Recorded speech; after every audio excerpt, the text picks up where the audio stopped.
Hi, in front of me is Poco C65 and today I would like to show you how you can add a password to Google Passwords Manager. Begin by going into Settings and scrolling all the way down to access Google section. Now click on All Services.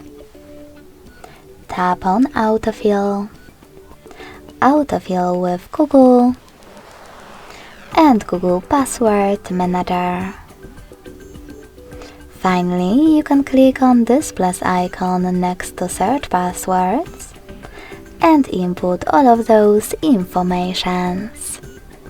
At the top, you can type in any website, or click on Select App and click on the chosen one.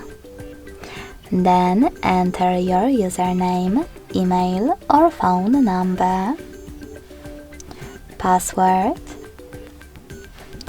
and even some helpful notes. When you finish, hit Save at the top right corner. As you can see, after that, my password was successfully added.